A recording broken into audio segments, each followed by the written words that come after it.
지금도 그런지 모르겠습니다만 그전에는 초등학교 앞에서 병아리를 파는 사람들이 있었지요. 갓 태어난 지 얼마 안 된 햇병아리들을 팔았는데요. 그 삐약삐약 귀한 것들이 또 아이들의 발길을 사로잡았지요. 또 짓궂은 녀석들은 그 병아리를 사다가는 누구 병아리가 더 튼튼하냐 그러면서 옥상에서 이렇게 던지는 그런 좀 짓궂은 장난을 하기도 했었죠. 다른 주로도 그렇습니다만 이 병아리는 암수 구별이 쉽지 않아요. 병아리 보고 암수 구별할 수 있으신가요? 근데 병아리 암수 구별은 중요하다고 합니다. 그렇겠죠. 달걀을 생산하는 것은 암컷이기 때문에 암병아리만 이렇게 모아서 사육을 해야 되지 않겠습니까? 그러니 이 어릴 때에 이 병아리의 성별을 이게 구별하는 것이 중요한데, 그래 병아리 감별사가 고소득 그런 직종이라고 해요. 영국 같은 경우에는 연봉 우리 돈으로 한 7천만 원 이상을 그렇게 받는다고 하네요. 그리고 우리나라도 일당 40에서 50만 원 선에 이렇게 받는다고 한대요. 그 방법은 그렇다고 합니다. 병아리 이렇게 항문을 보고 이렇게 판별을 한대요. 그런데 이렇게 항문을 보려면 거기에 있는 그 물질을 꺼내야 되잖아요. 그러니까 이거 손을 기술적으로 이 병아리의 등을 싹 눌러서 병아리 똥을 짜내고 그리고 그걸 들여다봐서 이게 안수 감별을 한다는 거예요. 안 그래도 이 양계장은 또 냄새가 독하잖아요. 그 냄새 나는 양계장에서 병아리 똥 짜면서 그 항문 쳐다보면서 하루 종일 그 작업을 하려고 하니 고수익이긴 하나 이 지원자가 많지 않은 편이라고 합니다. 자, 병아리 감별사가 병아리의 암수를 잘 구별해야 되는데, 여러분 우리는 뭐 그런 거 못해도 되잖아요. 치킨만 맛있게 잘 먹으면 되죠 뭐. 여러분, 그러나 말세를 살아가는 우리들에게도 꼭 필요하고 우리가 함양해야 될 그런 영적 능력이 있는데요, 그건 분별하는 능력이에요. 분별하는 능력. 빌립보서 1장 10절에서 주님이 이런 말씀을 하셨어요. 너희로 지극히 선한 것을 분별하며 또 진실하여 허물 없이 그리스도의 날까지 이루고. 주님은 우리가 그리스도의 날까지 허물 없이 이루기를 원하는데, 그렇겠죠. 근데 어떻게 해서요? 지극히 선한 것을 분별해서. 그러니까 그리스도의 날에 우리가 허물 없는 사람이 되려면 이 분별의 능력이 있어야 된다는 거예요. 이 분별하다라는 이 동사는 도키마조라는 그런 동사인데요, 동전을 주조하거나 또는 금을 재련하거나 도자기를 구울 때 이 동전이 혹은 이 금이 또는 이 도자기가 그 기준에 부합하는지를 면밀히 살피는 것, 그게 도키마조라고 해요. 고대 사회에서는 동전을 수공업으로 만들었잖아요. 손으로 직접 만들었잖아요. 그래서 크기나 무게나 모양이 일정해야 되는데 손으로 만들다 보니까 좀 달라질 수 있잖아요. 그러니 그것을 두들기고 갈아서 또 새겨서 이렇게 동전을 만들고, 그 동전이 유통해도 될 만하다라고 하면 도키모스 이렇게 외친다는 거예요. 도키모스, 우리로 치면 합격 혹은 통과 이렇게 외친다는 거예요. 이게 분별하다라는 건 그런 거예요. 면밀히 살펴서, 자세히 살펴서 이것이 부합하는지 합당한 것인지를 판별해내는 것. 그래서 이 빌립보서 1장 10절 말씀은 선한 것을 분별하라 이렇게 말씀해도 되겠는데, 지극히 선한 것을 분별하라 이렇게 말씀을 해요. 다 선해 보이거든요. 다 비슷해 보이거든요. 그렇기 때문에 이 가운데 지극히 선한 것이 무엇이냐 분별하라는 거예요. 여러분, 왜 우리가 분별력이 있어야 할까? 왜 우리에게 분별력이 필요하고 또 이렇게 세밀한 분별력을 통해서 말세를 살아가야 될까? 그 이유는요, 우리가 살아가는 이 말세, 여러분 말세가 언제죠? 말세는 세상 끝, 그러면 뭐 절반 정도 맞는 답이고요. 예수님이 승천하시고 재림하실 때까지 그 기간이 말세예요. 이걸 잘 기억하세요. 우리 신학적으로 말세는 예수님이 승천하신 이후부터 다시 재림하실 그 기간. 그러니 우리는 말세를 살죠. 우리의 증조 할아버지, 고조 할아버지도 말세를 사셨지요. 말세예요. 근데 이 말세는 미혹의 시대에, 예수님께서는 말세를 예견하시면서 이런 말씀을 하셨죠. 마태복음 24장 4절 이하에 보면 예수께서 대답하여 이르시되 너희가 사람의 미혹을 받지 않도록 주의하라. 많은 사람이 내 이름으로 와서 이르되 나는 그리스도라 하여 많은 사람을 미혹하리라. 말세는 미혹의 시대라는 거예요. 사람의 미혹을 받지 않도록 주의해라. 그래서 이 미혹에 빠지지 않도록 우리는 분별력을 가져야 하는데, 미혹이 뭐예요? 우리 미혹. 국어사전을 찾아보면 이렇게 정의해요. 무엇에 홀려 정신을 차리지 못함. 어딘가에 딱 홀려가지고 정신을 못 차리는 거예요. 어딘가에 빠져가지고 정신을 못 차리고 정상적인 사고 능력을 상실한, 그런 상식적인 사고 능력을 상실한 상태, 미혹된 거예요.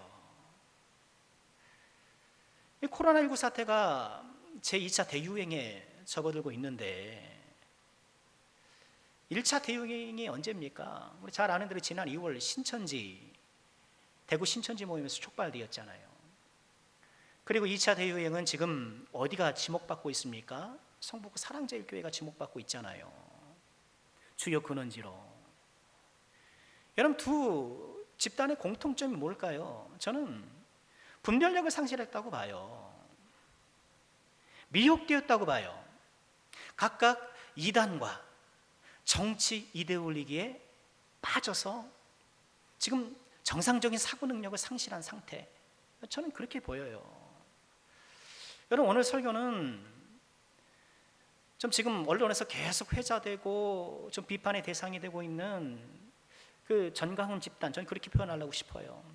전강훈 집단을 좀 이렇게 좀 표적 삼아 설교한다는 건 그렇고 자주 인용하면서 거기에 빗대어서 좀 우리를 돌아보려고 해요. 그럼 자주 등장하는 것을 좀 이해해 주시길 바랍니다. 여러분, 그분들을 보면 정치 이데올로기에 완전히 미혹되어 있잖아요. 거기에 빠져서 정신을 못 차린 이 미혹이라는 사전적 정의가 아주 명확하게 드러나고 있어요. 미혹이 뭐냐? 그들을 보면 돼요. 푹 빠져가지고 정신을 차리지 못하는 거예요. 그분들 눈에 이 나라가 지금 공산화된 거예요. 주사파 정권이, 주사파 사람들이 지금 이 나라를 다 부여잡고, 그죠? 그래서 문재인 대통령이 김정은의 지령을 받고 좀 통치한다는 것 아닙니까? 조만간 이 나라가 공산화될 것인데 사람들 아무것도 모르고 지금 저렇게 좀 살아가고 있다라는 거예요. 그러니 우리라도 깨어 있어서 지금 이 공산화되는 나라를 막아야겠다라는 그런 불타는 사명감에 살고 있는 것 아닙니까?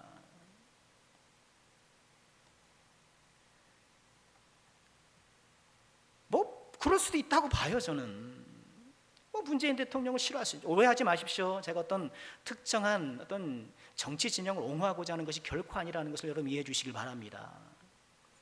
뭐 누구나 다 좋아할 수 있나요? 또 그렇게 생각할 수도 있죠. 뭐 아니, 그런데 이 코로나 엄중한 이 시기에 왜 방역 수칙을 어기고 방역을 방해하면서 엉뚱한 소리를 하느냐 말이에요.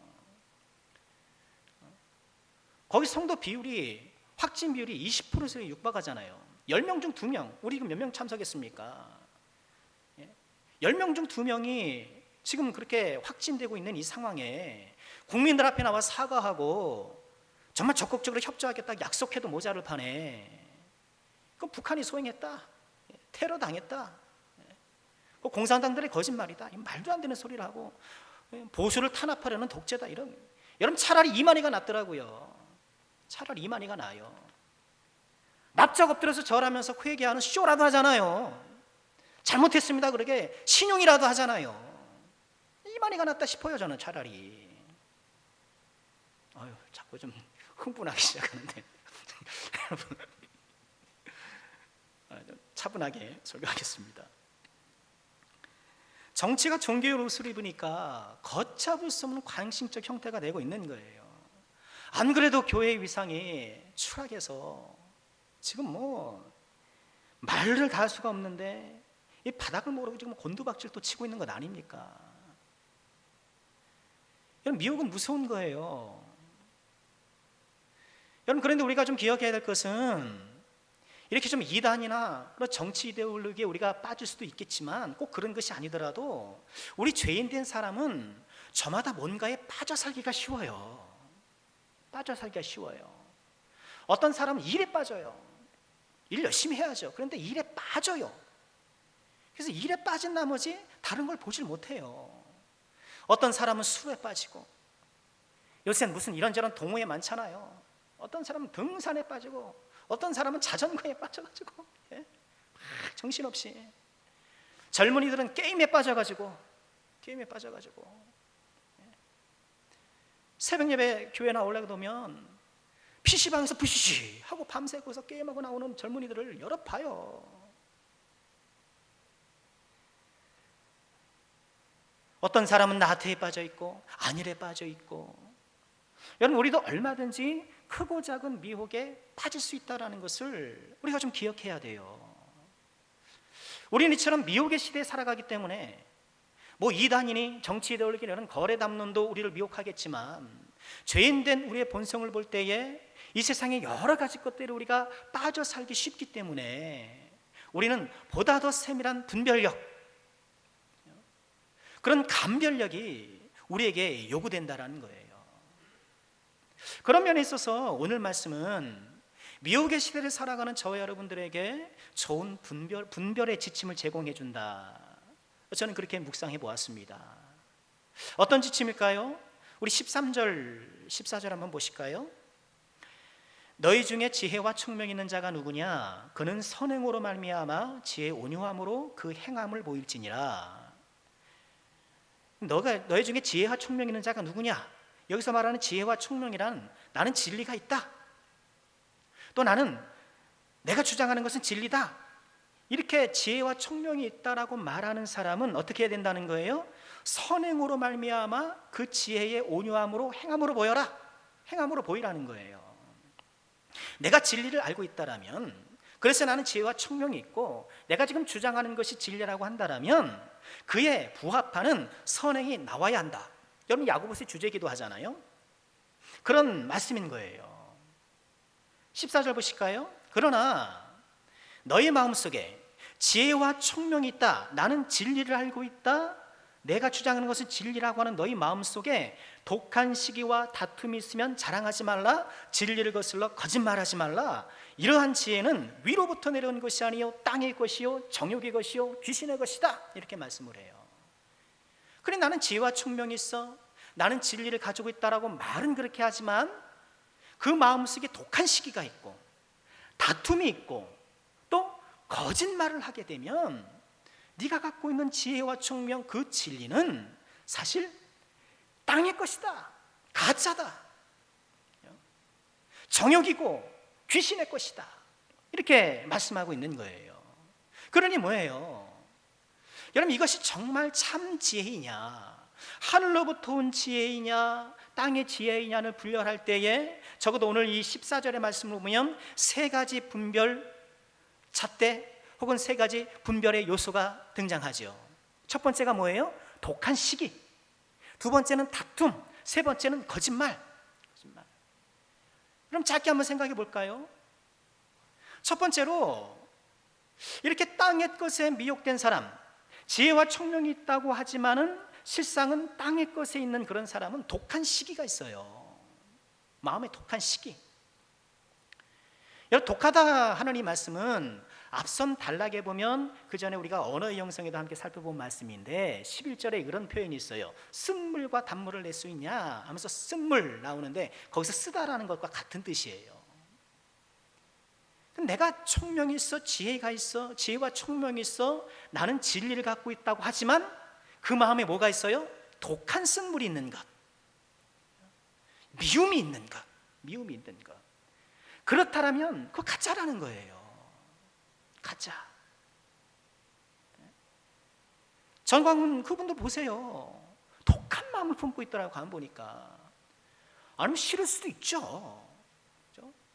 마음에 좀 안 들 수는 있어요. 근데 가만 보면 그냥 마음에 안 드는 게 아니라 엄청나게 증오하더라고요. 증오해요.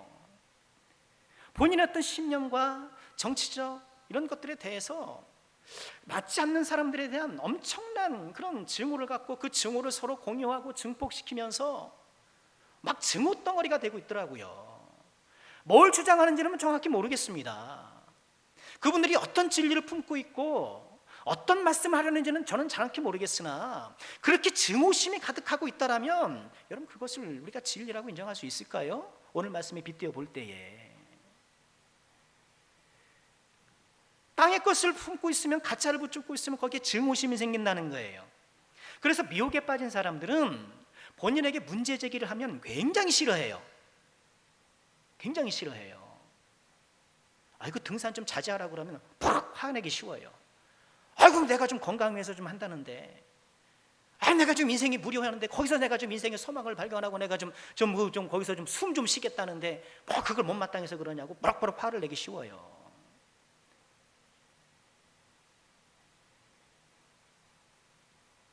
내가 뭔가를 지금 하고 있는데 여러분 나에게 문제 제기하는 것이 몹시 거슬린다면 나는 지금 내가 하려는 그 일에 지금 미혹되고 있는 수가 있어요. 그럴 가능성이 있어요. 우리 스스로 돌아봐야 돼요. 언론에 나온 병원 유튜버가 병원에서 그 보수 유튜버가 뭐 그러더라고요. 그래서 뭐 거기서도 막 이렇게 방송을 하더라고요. 그죠? 뉴스에 난 걸 보니까 아마도 그 옆에 있는 그 환자가 좀 항의를 했나 보죠. 방송하고 막 이렇게 떠들어대니까. 그랬더니 쥐가 뭔데 그러냐고 막 이러면서 막 이렇게 화를 내고 막 그렇게 방송을 하더라고요. 진리를 품고 있다라면 참 지혜와 총명이 있다라고 한다면 그렇게 해서는 안 되죠. 그렇게 해서는 안 되는 거예요. 두 번째, 우리가 지침으로 삼아야 될 두 번째는요, 다툼이에요. 다툼.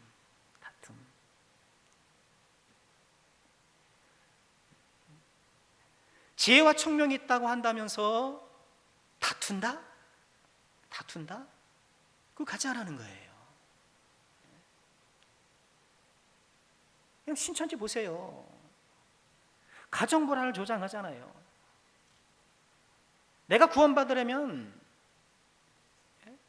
나의 신천지 신앙을 반대하는 이 가정을 벗어나야 된다는 거 아닙니까? 그죠? 악의 소굴로 여기를 거기서 탈출해야 된다는 거 아니에요. 가출을 도와주잖아요. 가출 매뉴얼을 짜줍니다. 이렇게 해라. 그럼 누적되어 있으니까 그런 경험들이 이제 계속 누적되어 있으니까 매뉴얼이 나오는 거예요. 어떻게 사전에 준비할 것을 가르쳐주고 집 밖에다 차를 딱 대기시켜 놓고 나오면 얼른 태워서 딱 하고 그 남편이 깜짝 놀라서 와가지고 차를 붙잡아 대니까 차가 휙 달리는 바람에 남편을 그냥 나동갱이 치고 TV 방송에 나오잖아요. 우리의 싸움은 혈과 육에 대한 것이 아니요. 그렇죠. 성도의 싸움이란 혈과 육에 대한 것이 아닌데 자꾸 혈과 육을 붙잡고 싸우더라고요. 뭐 정부 붙잡고 싸우고 대통령 붙잡고 싸우고 싸우는 거예요. 자꾸 싸워.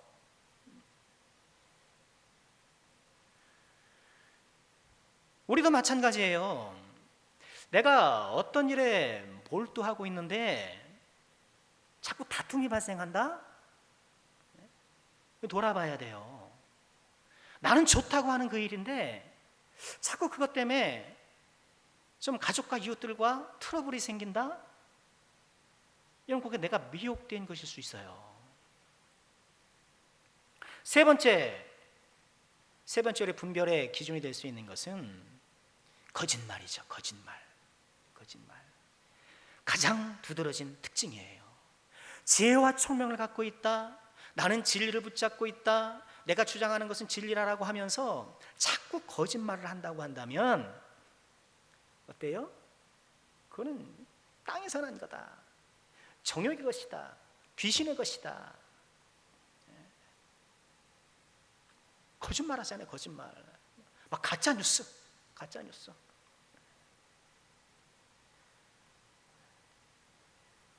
뭐 전후맥락 없어요. 북한 사람들이 와가지고 우리 교회에 바이러스 터뜨렸다는 거 아닙니까? 근거는 없어요. 근거는 없어. 5명이 제보했다 이거예요. 5명이. 누가 제보했는지도 몰라.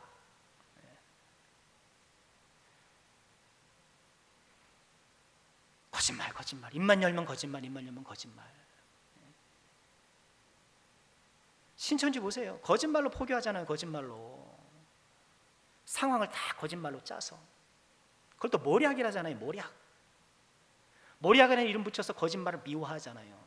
이것만 봐도 얼마나 엉터리인데 세상 어느 종교가 거짓을 그렇게 미워한답니까? 불교가 그럽니까? 어디가 그럽니까? 세상 어떤 종교가 거짓말해도 잘한다라고 박수 쳐주는 그런 종교가 세상에 어디 있답니까? 그것만 봐도 이것이 엉터리라는 것이 너무나도 자명한데 미혹되다 보니, 분별력을 상실하다 보니 그게 진리인 줄 알고 그 거짓에 가담하고 그것을 모략이라고 찬양하면서 답답한 노릇인 거예요. 여러분, 우리는 교회 다니면서 거짓말하지 마시길 바랍니다. 가끔 그럴 때가 있죠. 요즘엔 그런 경우가 별로 없습니다만 남편이 극심하게 반대하는 경우가 있어요. 그렇다고 거짓말하고 교회 오시면 안 되는 거예요. 그 마음은 이해가 돼요. 그렇게 예배를 드리고 싶고 그렇게라도 오고 싶은 마음은 이해가 되는데 성도는 그렇게 하면 안 돼요. 그럼 나중에 그럴 거 아닙니까? 교회에서 그렇게 가르쳤냐? 예수가 그렇게 가르치느냐? 무슨 말 하려고요? 그렇게 반대를 한다고 한다면 끝까지 우리는 설득해야 되고, 거짓말 치고 교회 오고 거짓말 치고 이렇게 하면 안 돼요. 그건 하나님의 방법이 아니에요. 우린 끝까지 인내해야 되고 또 끝까지 설득해야 되고, 내가 꼭 가야겠으면 여보 그렇지만 나는 교회를 가야 될 것 같아. 나는 그것이 진리라고 믿어. 하면서 그렇게 솔직하게 이야기를 하고 나와야 되는 것이지 거짓말 살살살살 하면서 그렇게 교회 섬기고 예배 드리면 안 돼요. 성도는 결코 그러면 안 됩니다. 여러분, 이 3가지 분별의 요소들을 우리가 좀 꼭 좀 붙잡았으면 좋겠어요. 거듭 말씀드리지만 이것은 무슨 이단이네, 무슨 정치 이데올로기네, 물론 그런 미혹되는 것도 마찬가지겠습니다만 우리 죄인된 우리가 이 세상을 살아가면서 소소히 빠질 수 있는 크고 작은 많은 것들에도 그대로 적용되는 거예요. 내가 뭔가를 하는데 자꾸 내 마음에 증오심이 생긴다거나 미움이 생긴다거나 독함이 생긴다라든가 문제 제기하는 사람한테 내가 막 이렇게 쏟아붓는 그런 독한 마음이 생긴다라면 한번 돌아보셔야 돼. 이게 내가 지금 하는 거 맞는가, 이대로 하는 거 맞는가 봐야 되고, 또 이런 일 하는데 자꾸 다툼이 생겨. 그럼요, 좀 돌아봐야 돼요. 그리고 나도 모르게 내가 좋아한다고 하지만 주변 사람들에게 거짓말을 하게 돼. 여러분, 이게 치명적인 거예요. 그건 완전히 나쁜 거예요. 죄와 거짓말은 언제나 친구예요. 가만 보세요. 죄 짓는 곳엔 항상 거짓말 따라가지. 거짓말 없이는 죄를 못 져요. 사기꾼 보세요. 도둑질하는 사람 보세요. 간음하는 사람들 보세요. 죄의 현장에는 언제나 거짓말이 따라가요. 그러니 내가 거짓말을 하게 된다. 나는 좋아서 하는데, 나는 좀 즐거워서 하는데 자꾸 내 가족들에게 거짓말을 하게 된다. 그거 나쁜 거예요. 그거 미혹될 수 있는 거예요. 면밀하게 살펴보셔야 돼요. 땅의 지혜예요. 땅의 지혜. 그러면 땅의 지혜와 달리 위로부터 난 지혜는 어떠한가? 위로 난 지혜는 어떠한가? 위로 난 지혜를 분별하는 것도 우리가 좀 살펴봐야 되겠죠. 3장 17절 보실까요? 오직 위로부터 난 지혜는 첫째 성결하고, 다음에 화평하고 관용하고 양순하며 긍휼과 선한 열매가 가득하고 편견과 거짓이 없나니. 앞서 14절에서 땅의 지혜는 이 3가지를 정리되죠. 그리고 17절에서는 8가지가 이렇게 제시되고 있지만 뭐 가지수는 다르지만 14절과 정반대라는 것을 금방 알 수 있어요. 그렇죠? 위로부터 난 지혜는 독한 마음이 아니라 성결한 마음, 다툼이 아니라 화평, 관용, 양순, 긍휼. 거짓말이 아니라 편견과 거짓이 없음. 앞에는 3가지를 말하고 여기서는 8가지를 말하는 것은 이렇게 자세하게 얘기하면서 우리로 하여금 경건히 훈련에 임하도록 하시는 것이 아닐까, 저는 그렇게 묵상해 보는데요. 그럼 3가지만 좀 묵상해 봤으면 좋겠어요. 그럼 위로부터 난 지혜는 어떠한가? 위로부터 난 지혜는 첫째, 성결해요. 성결해요. 성결이 뭔가요? 거룩하고 깨끗한 것. 내가 정말 지혜와 총명이 있다라면, 내가 참 진리를 붙잡고 사는 사람이라면 나에게 어떤 일이 일어나는가? 나는 점점 성결해지는 사람이 되어요. 성결해지는 사람이 되어요. 점점 깨끗해져요. 여러분, 세상은 속고 속이는 세상이잖아요. 세상은 더러운 세상이잖아요. 또 세상은 겁나는 세상이잖아요. 세상은 겁나는 세상. 제가 서울 쪽에 있을 때는 더럽다는 말을 많이 쓰더라고요. 어이, 더럽게 빠르네. 더럽게 많이 먹네. 근데 전라도 내려오니까 겁내하더라고요. 겁나게 많이 먹네, 겁나게 빠르네 그러더라고요. 결국 세상은 뭐예요? 더러운 세상, 겁나는 세상. 더럽고 겁나는 세상인데, 여러분, 이 세상에서 우리는 어떻게 성결한 사람이 되는가? 내가 참 지혜와 총명이 있다면, 내가 진리를 품고 있다면, 쉽게 말해 내가 예수를 믿는다면, 우리 어떤 사람이요? 성결한 사람이 돼야 돼요. 마음이 점점 깨끗해지고, 점점 정직해지고, 나의 언어 생활도 깨끗해지고, 정죄 판단 비판보다는 세워주고 칭찬해주고. 위로부터 난 지혜는 그래요. 위로부터 난 지혜 두 번째는 뭔가요? 화평. 화평. 오늘 본문은 이 화평을 좀 강조하는 듯해요. 왜냐, 18절에 한 번 더 부연하잖아요. 18절 보실까요? 화평하게 하는 자들은 화평을 심어 의의 열매를 거두느니라. 위로부터 난 지혜가 있다라면, 즉 나는 참 지혜와 총명이 있다고 한다라면, 그 사람에게서 나타나는 선한 모습 가운데 하나가 뭐예요? 화평이라는 거예요. 특별히 화평하게 하는 것. 화평하게 하는 것. 예수님도 산상수훈에서 화평케 하는 자의 복을 말씀하셨는데 뭐라고 말씀하셨나요? 화평하게 하는 자는 복이 있나니 그들이 하나님의 아들이라 일컬음을 받을 것이며, 하나님의 아들이라 일컬음을 받을 것이며. 여러분, 우리가 하나님의 자녀라고 일컬음을 받을 수 있는 방법이 뭐예요? 화평케 하는 것. 여러분, 지금 자금의 대한민국 상황에서 정말 필요한 것이, 정말 필요한 우리 교회의 역할이 이 화평이 아니겠는가? 그렇죠. 화평이 아니겠는가? 정치적으로 첨예하게 대립했고, 사사건건 의견이 다르고 복잡하고, 이런 상황에서 대한민국 이런 현실 가운데 교회가 중심을 잡고, 성도가 중심을 잡고 화평의 사자가 되어서 이런 모든 불안한 것들을 제거해 나가야 되는데, 아마 성도님들은 그렇다 했을 수 쳐요. 성도님은 그럴 수 있다고 치는데, 적어도 목사라는 이름을 달고 있으면 적어도 그런 신용이라도 해야 되는 거 아니냐? 말이라도 좀 화평의 말을 해야 되는 것 아닌가?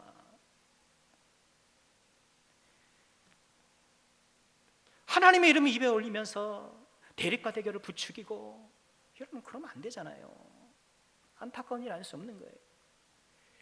예수님이 제자들에게 너희는 화평케 하는 자가 되라, 피스메이커가 되라, 피스메이커가 되라. 그런데 피스메이커는커녕 트러블메이커, 다 트러블 나는 거예요. 트러블 나는 거예요. 그러니 교회 왜 다녀 이 소리 듣죠? 교회 왜 다녀 이 소리 듣죠? 너무 속상해요. 저를 비롯해 이 자리에 있는 분들이야 뭔 걱정입니까?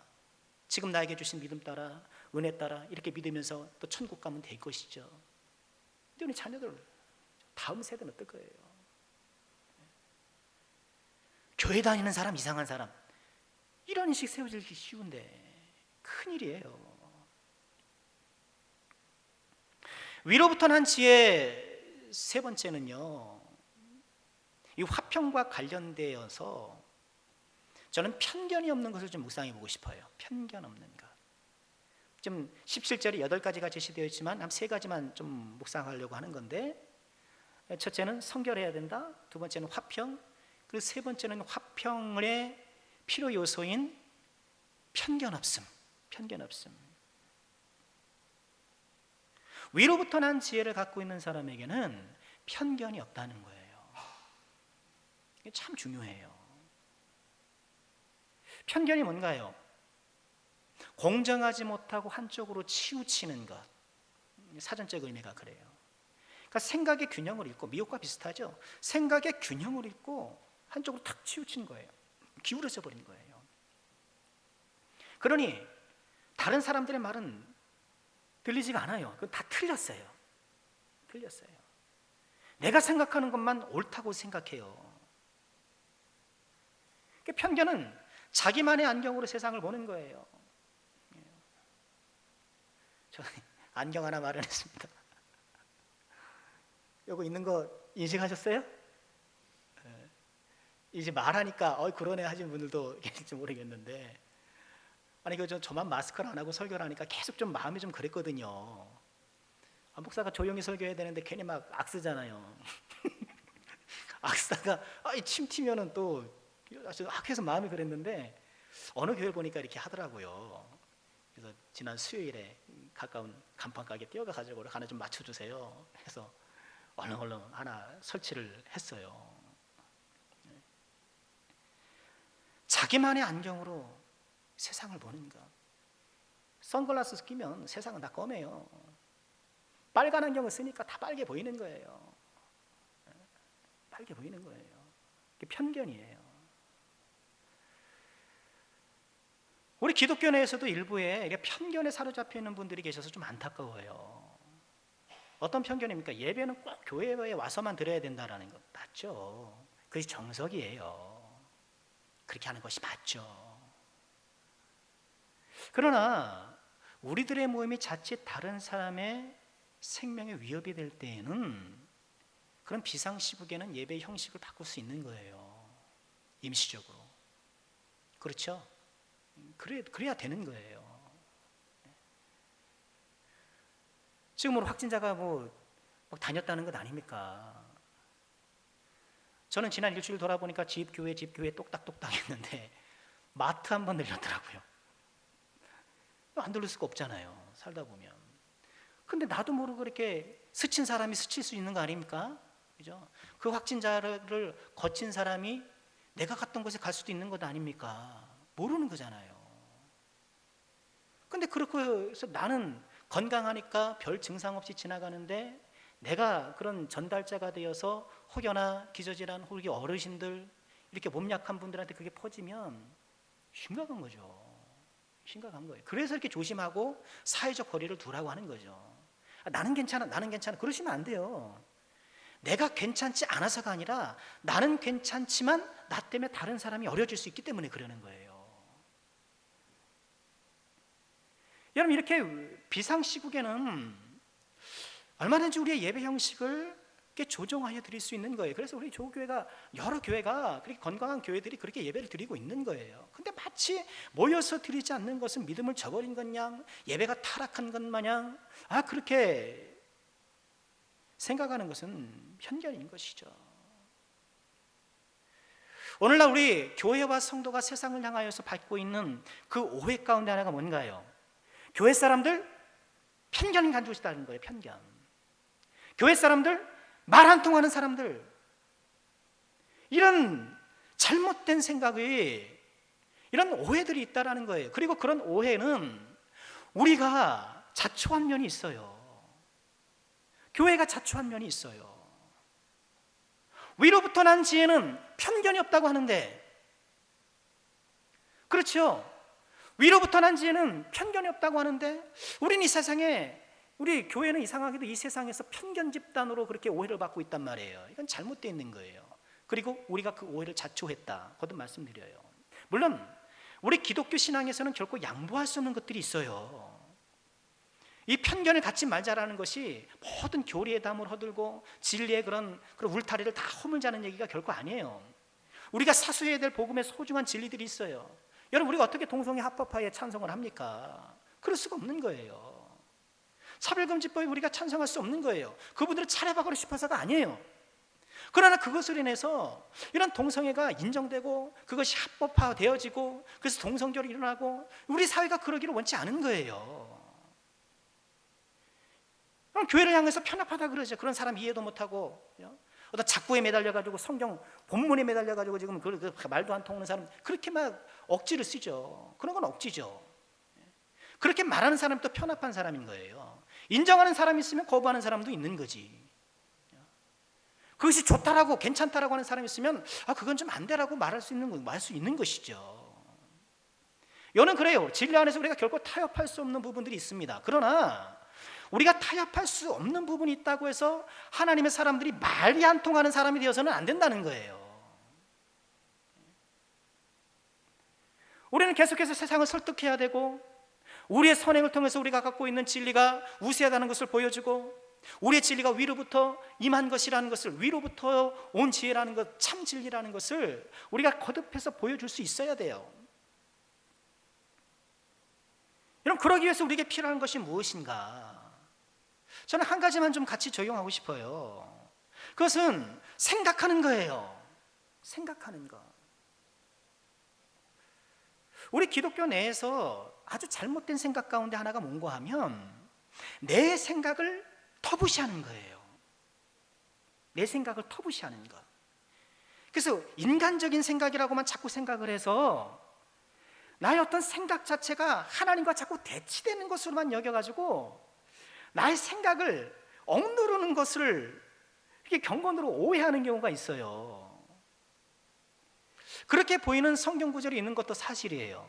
대표적인 게 로마서 8장 6절이에요. 이런 말씀이죠.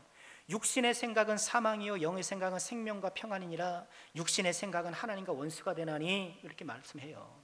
그러니 어떤 우리가 뭔가를 생각한다는 것, 내가 어떤 계산을 하고 내가 전략을 짜고 내가 지혜를 간구한다는 것은 하나님 앞에서 하진 않아야 될 것처럼 그렇게 생각을 해요. 내 뜻과 내 생각 내려놓고, 이런 찬양 있잖아요. 이해는 돼요. 그 마음을 왜 그러는지는 알겠어요. 그러나 자칫 오해가 있단 말이에요. 여러분, 내 생각을 내려놔야 한다는 것, 물론 그 의도는 하나님의 뜻에 순종해야 된다는 것은 알아요. 그러나 그것이 내 생각은 악하다, 우리는 생각을 하지 말아야 된다는 것은 결코 아니라는 거예요. 두 가지 이유에서 그래요. 첫 번째는요, 현실적으로 불가능해요. 생각하지 않고 살 수 있습니까? 하나님께서 우리를 생각하는 존재로 만들었는데 우리가 어떻게 생각하지 않고 살아갈 수 있단 말입니까? 우리가 믿음 생활하면서도 하나님 앞에 기도하면서 일체 생각은 안 할 수가 있습니까? 그건 불가능한 일이에요. 그게 현실적으로 불가능해요. 두 번째로, 성경은 우리에게 생각하는 사람이 되도록 그렇게 독려해요. 시편 94편 8절에 이런 말씀이 있어요. 백성 중에 어리석은 자들아, 너희는 생각하라. 무지한 자들아, 너희가 언제나 지혜로울까. 생각하라는 거예요. 생각하라는 거. 우리 생각 없이 막 덮어놓고 믿는 게 아닙니다. 우리 펼쳐놓고 믿어야 돼요. 생각하면서 믿어야 돼요. 공부하면서 믿어야 돼요. 연구하면서 믿어야 돼요. 누가복음 12장 24절에 예수님은 그렇게 말씀을 하셨어요. 까마귀를 생각하라. 심지도 않고 거두지도 아니하고 골방도 없고 창고도 없을 때 하나님이 기르시나니 너희는 새보다 얼마나 귀하냐. 까마귀를 생각하라는 거예요. 여러분, 까마귀 생각하는 건 뭐예요? 까마귀만 생각하라는 거예요? 그럼 까마귀 없는 데는 어떻게 해요? 까마귀를 생각하라는 것은 내 주변을 살펴봐라. 내 주변의 자연 만물과 네가 지금 처한 상황들을 면밀히 돌아봐라. 거기서 하나님의 뜻을 발견할 것이다. 거기서 하나님의 마음을 볼 것이다. 여러분, 그런 것 아니에요? 우리는 우리의 상황들을 면밀히 생각해야 돼요. 면밀히 돌아봐야 돼요. 히브리서 3장 1절은 뭐라고 말씀하시나요? 그러므로 함께 하늘의 부르심을 받는 거룩한 형제들아, 우리가 믿는 우리 사도이시며 대제사장이신 예수를 깊이 생각하라. 예수를 깊이 생각하라는 것이 그저 예수님을 관념하라 이런 것이 아니잖아요. 예수님 어떤 분이시고, 예수님 어떤 일을 하셨고, 우리에게 무엇을 기대하시고, 공부하라는 얘기예요. 연구하라는 얘기예요. 예수님을 생각하는 거예요. 사도행전 17장 11절에 보면 베레아 성도를 칭찬할 때에 베레아에 있는 사람들은 데살로니가에 있는 사람들보다 더 너그러워서 간절한 마음으로 말씀을 받고 이것이 그러한가 하여 날마다 성경을 상고함으로, 이것이 그러한가 함으로 날마다 성경을 생각했다. 성경은 우리로 하여금 생각하는 그리스도인이 되도록 요청하세요. 생각해라. 까마귀를 봐라. 즉 너 주변의 환경을 봐라. 네가 처해진 현실을 좀 면밀히 좀 살펴보아라. 예수를 깊이 생각해라. 예수님이 어떤 분인지, 예수님이 무엇을 하셨는지, 우리에게 뭘 기대하시는지를 봐라. 성경을 봐라. 이것이 그러한가 날마다 상고하여 봐라. 내 주변을 보고 예수를 바라보고 하나님의 말씀을 바라보고 끊임없이 생각하는 그리스도인. 생각하는 그리스도인. 여러분, 우리는 생각을 터부시해서는 결코 안 된다는 거예요. 우리가 믿음 생각하면서도 우리는 까마귀를 생각하고 예수를 생각하고, 그리고 우리 말씀을 생각하면서 공부하고 연구하고, 그래서 지혜를 강구하고 전략을 짜고 때로는 계산하고. 여기가 뭐가 뒷받침돼야 돼요? 기도. 빌립보서 4장 6절 7절 잘 아는 말씀이죠. 아무것도 염려하지 말고 다만 모든 일에 기도와 간구로 너희 구할 것을 감사함으로 하나님께 아뢰라. 감사로 기도해라. 그리하면 모든 지각에 뛰어난 하나님의 평강이 그리스도 예수 안에서 너희 마음과 생각을 지키시리라. 생각하는 그리스도인이 되어야 돼요. 존 스토트 목사님 생각하는 그리스도인이라는 책을 쓰셨는데, 그 책에서 이렇게 말씀을 하셔요. 하나님이 주신 지성을 사용하지 않는 것은 자신을 영적 천박함이란 죄에 내던지는 것이며 스스로를 하나님의 부유한 은혜로부터 단절시키는 것이다. 지성을 사용하라는 거예요. 생각을 하는 거예요.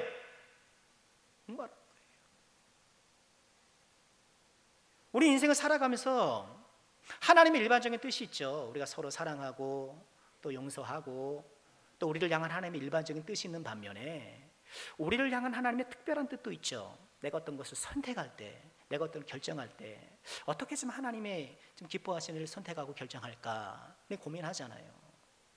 여러분, 그럼 우리는 보통 어떻게 합니까? 어떻게 하나요? 하나님께서 뭔가 좀 나에게 빵! 그죠? 그런 음성을 들려주기를. 그러니까 어디 가서 묻는 거예요. 예수 믿으면서 어디 가가지고 기도 받으면서 저 이런 뭐 사업 좀 하려고 하는데 뭐 기도 좀 해주세요. 이래가지고 기독교 무당한테 가가지고 고개 숙이는 거예요. 참 답답한 노릇이에요. 그러지 마세요, 제발. 누가 와서 기도해주면 뭐 잘한다. 아유, 귀신도 잘하고 무당도 잘 알아요. 그런 거 현혹되지 마세요. 그런 데 쫓아다니지 마셔요. 나를 향한 하나님의 그런 특별한 계획들을 우리가 어떻게 알아가는가. 또 어떨 때는 기도하면서 뭔가 그죠?